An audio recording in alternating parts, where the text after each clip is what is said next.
Welcome back to our channel, car enthusiasts. Today we're diving into the fascinating history of the automotive world and taking a closer look at the first ever Lamborghini ever produced. Oh, don't forget to like the video and subscribe. Around the world, the Lamborghini brand is known for offering sporty and at the same time luxurious cars. The automaker's models are often regarded as the main competitors or rivals of Ferrari models. Indeed, the history that distinguishes this luxury brand is closely linked to the Ferrari family and its cars. In fact, Italian manufacturing Ferruccio Lamborghini, owner of a reputable tractor business, created the business in 1963. With the aim of creating a polished grand touring car to compete with models from well-known brands like Ferrari. The idea was born when Ferruccio, who owned a Ferrari, highlights a technical problem on his sports car by exposing the fact to commentator Ferrari himself.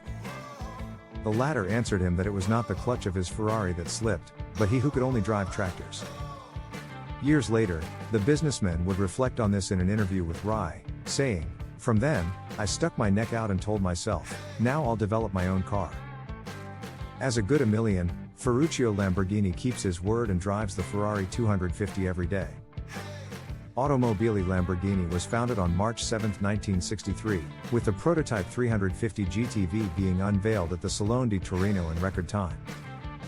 John Paolo Dallara, test driver Bob Wallace, and assistant Paolo Stanzini, were in charge of the 350 GTV's design and development.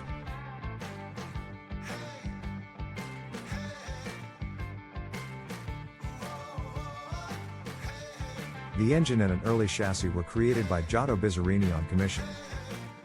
The letters GT and V in the 350 GTV's name stand for the 3.5 liters engine's displacement, GT for Grand Tourer, and Veloce, meaning fast in Italian. Ferruccio Lamborghini sought style that echoed the slender front of the Jaguar E-Type and the tapering rear bodywork of the Aston Martin DB4. The 350 GTV had a variety of odd aesthetic elements at the time of its debut, such as 6 exhaust tailpipes, 3 on each side of the vehicle's rear, and hidden headlamps. The body was made of steel and aluminum.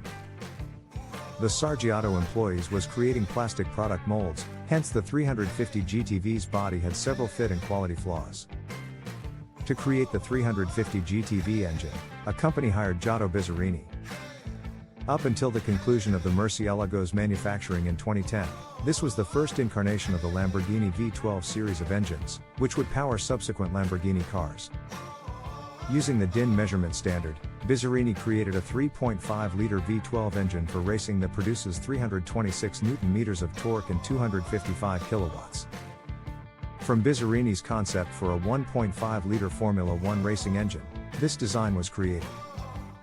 The 350 GTV, being a Lamborghini prototype, however, it was never a finished vehicle.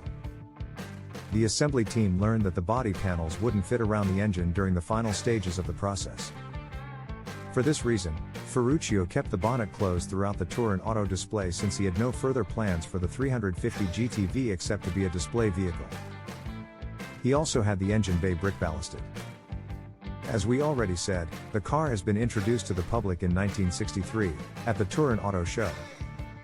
Ferruccio Lamborghini disliked a number of the 350 GTV's design elements as well as how the engine was tuned. He hired Carrozzeria Touring to rebuild the vehicle for greater practicality and had the engine tuned down for the production vehicle.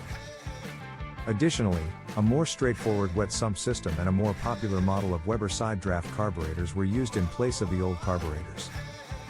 It was put into storage at the Lamborghini facility after the 1963 Turin Auto Show. Until the middle of the 1980s, when car salesman Romano Bernardini and his cousin, Stefano Pizzini, persuaded the management to sell the 350 GTV to them, even though the steering wheels and gauges were not included. However, they received several modification suggestions. Later the model was sold to a private Japanese collector for his collection and finally returned home, more precisely to the Lamborghini Museum in San Agata Bolognese, Italy. Thanks for watching, subscribe and comment down below.